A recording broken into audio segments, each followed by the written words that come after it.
Hi everyone.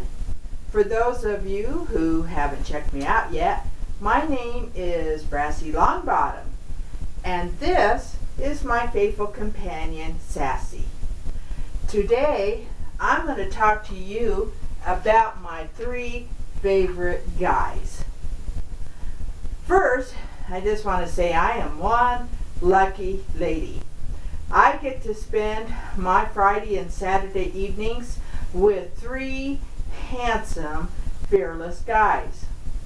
I'm talking about the Ghost Adventures team, and much like Indiana Jones, they travel to exotic and sometimes dangerous locations, not in search of lost treasure, but seeking the age-old answer to the question, is there really life after death? In case there's someone out there who has never watched my guys in action, let me introduce them to you. First, there's the fearless leader of the trio, Zach Bagans. His dramatic style, his flair for theatrics, and his bravery in the face of dangerous demons makes him perfect for the job. Plus, when he's all dressed in black and wearing his respirator, he reminds me of Darth Vader. Next, there's Nick Brock, Zach's faithful and also fearless sidekick. A man of few words and, for the most part, nerves of steel.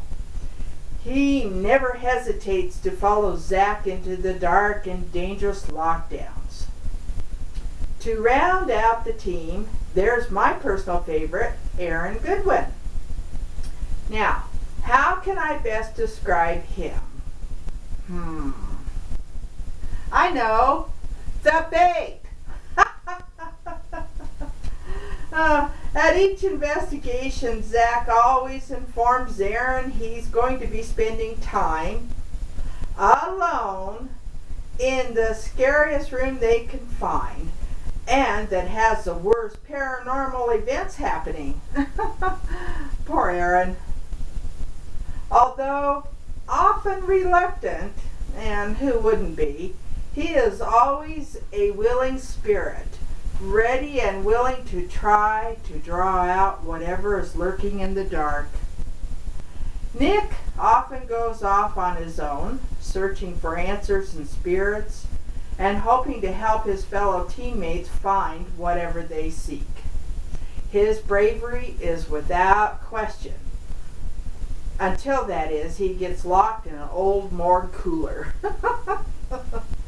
He was okay for a little while, until he felt something, an invisible something, surround him.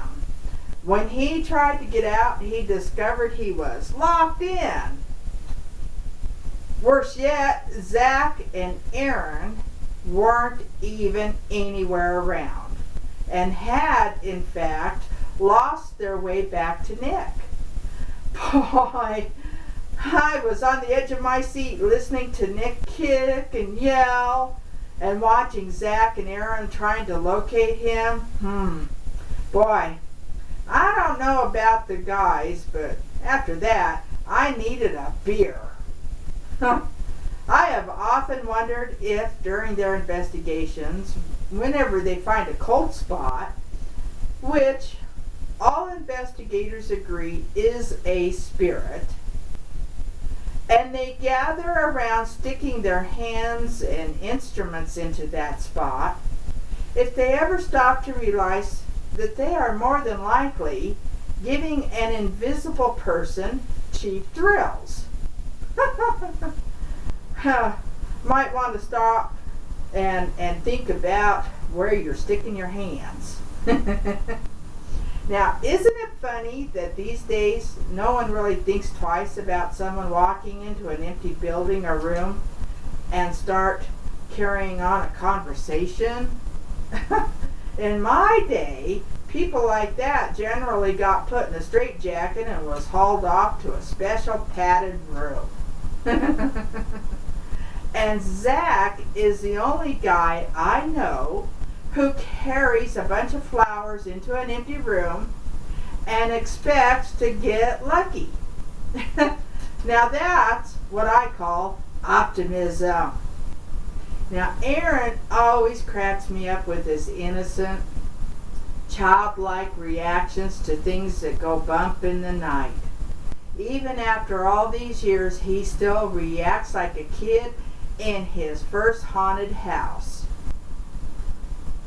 Ooh, what was that? He was even brave enough to admit to his TV fans, no less, that he was so scared one time that he might have let loose with a drop, or maybe two, of pee. Now, personally, that was a little too much information, but hearing the EVP that was caught right after he said that made it more than worth the knowing about. Who cares? Who is that? Anyway, that just cracked me up. I do have a couple of questions though. First, how come investigators do all their haunts at night? Are ghosts not around 24/7?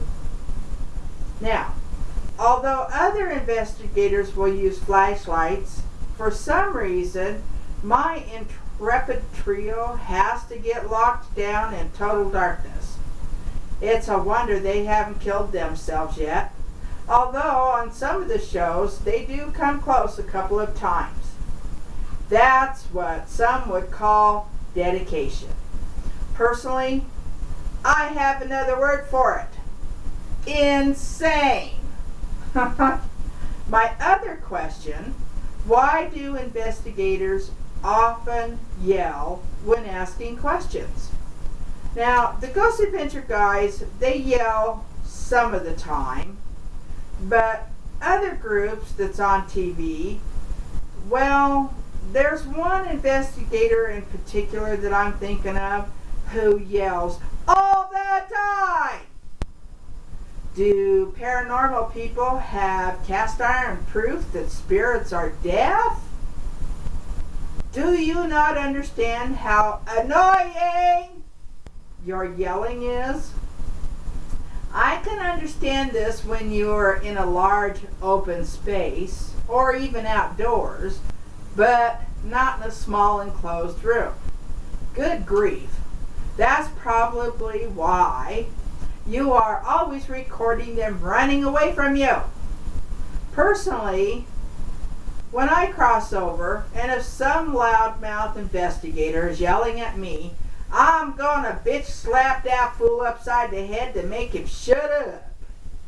So, word to the wise, use your indoor voice, and you might start getting more results. One last thought, and a word to those who are on my "you have gotten on my bad side and now you are doomed" list. Someday I will be crossing over, and then I will become your worst nightmare. Now, don't you wish you hadn't pissed me off?